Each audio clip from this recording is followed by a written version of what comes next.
Olá pessoal, eu sou o professor Wesley e vamos para mais uma aula de trigonometria da função tangente.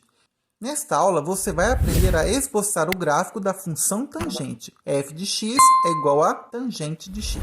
Para isso eu coloquei aqui para vocês uma tabela de alguns valores para a gente identificar no esboço do gráfico. Porém, a gente vai perceber que ele não é suficiente para a gente entender o comportamento da função tangente no gráfico. Para isso, a gente tem que lembrar o quê? Que a tangente ela é definida como seno dividido por cosseno. Para a gente entender alguns valores dessa tabela, temos que a tangente de zero em radianos é igual a seno de zero dividido por cosseno de zero. Seno de zero é igual a zero e cosseno de zero é igual a 1. E zero dividido por 1 dá zero. Agora, tangente de π sobre 4. Temos que é seno de π sobre 4 dividido por cosseno de π sobre 4. E daí temos que dá 1. Tá ok. Mas olha agora para o π sobre 2. Tangente de π sobre 2 tem que ser definida como seno de π sobre 2 dividido por cosseno de π sobre 2. E aí está o problema, pessoal. Olha agora. Seno de π sobre 2 não é 1, certo? Mas cosseno de π sobre 2 dá 0. E na matemática isso é impossível, não pode. Não existe nenhum número divisível por 0.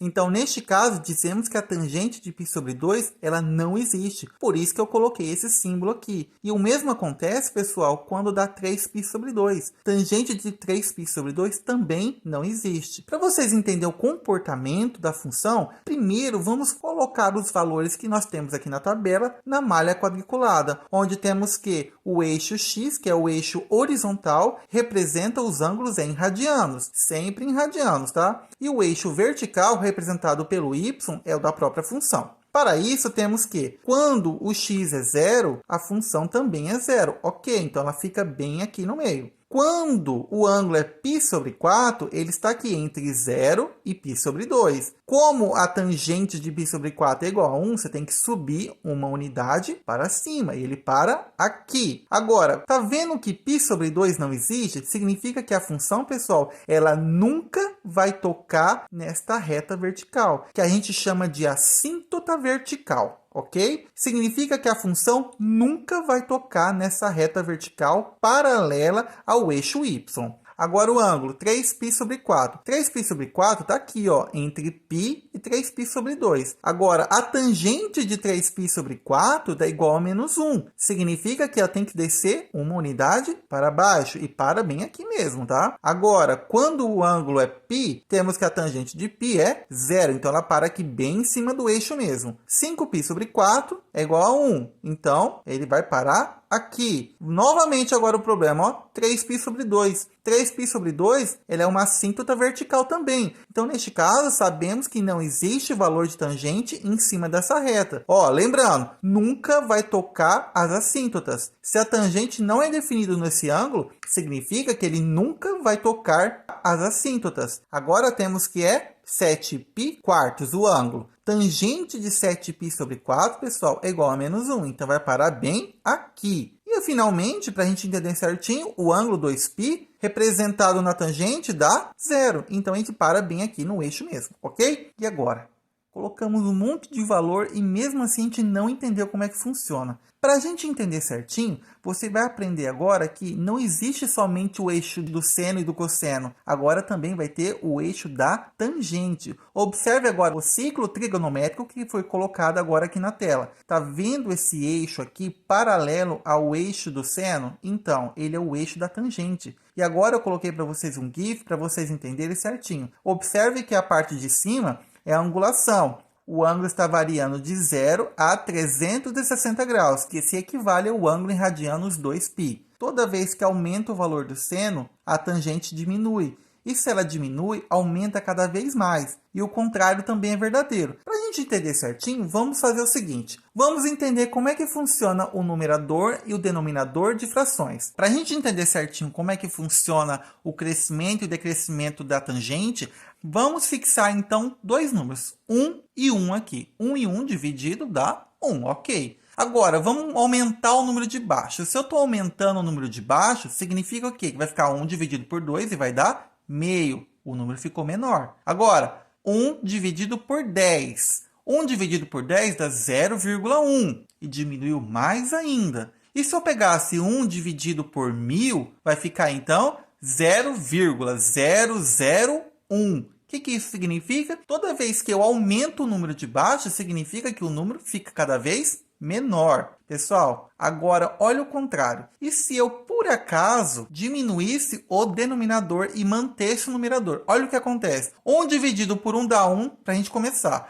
Agora, 1 dividido por meio. Meio mais meio não dá 1? Então, 1 dividido por meio vai dar 2. E se por acaso eu dividisse por 0,025? Significa que vai dar 4. Tá vendo que está aumentando? Então, e se eu dividisse 1 dividido por 0,1? Vai dar 10. Então, pessoal, tá vendo que está crescendo? Então, o que a gente consegue concluir com isso? Quando o número de baixo aumenta, significa que o número total diminui. Agora, quando o número diminui o denominador, significa que o número cresce. E aí a gente vai entender o seguinte: quando ela se aproxima de π sobre 2, significa o quê? Olha o que acontece. Quando ela chega perto de π sobre 2, ela vai aumentar. E ela aumenta cada vez mais. Toda vez que isso acontece, pessoal, ele vai começar a crescer até o infinito, mas ele nunca vai tocar a reta assíntota π sobre 2. Agora, reparem nesta imagem.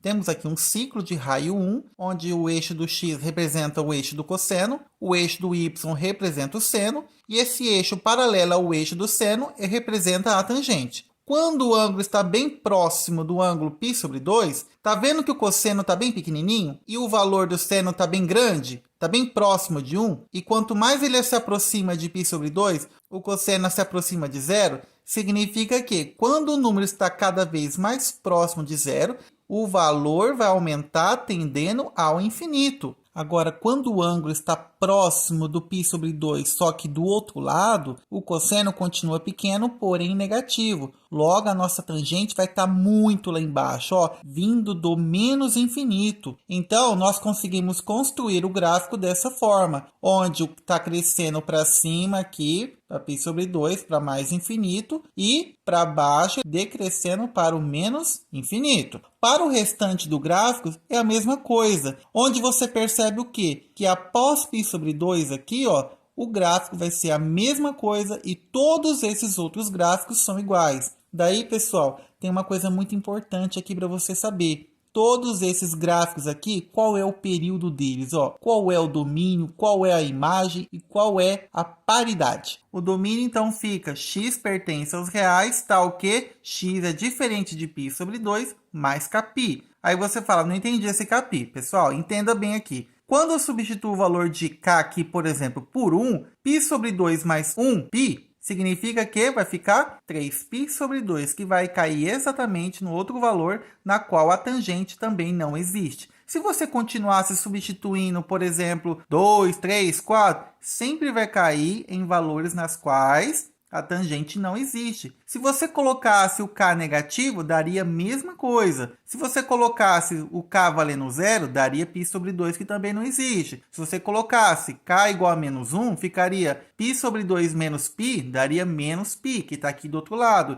E assim por diante. Agora, a imagem, pessoal, a imagem você tem que olhar no eixo do y. E você percebe que tanto para cima quanto para baixo, sempre vai existir um valor. E esse valor, então, no caso, seria os reais. Agora, o período. A cada sequência de π, entre π sobre 2 até 3π sobre 2, nós temos um intervalo de π. Então, neste caso, o período representa como π. E a paridade, pessoal? Lembra da paridade? É simétrico em relação ao eixo y ou é antissimétrico? Neste caso, você percebe que é antissimétrico. Então, a paridade da função tangente é ímpar. Bom, pessoal, espero que vocês tenham entendido. Qualquer dúvida, deixa aqui nos comentários e até a próxima aula.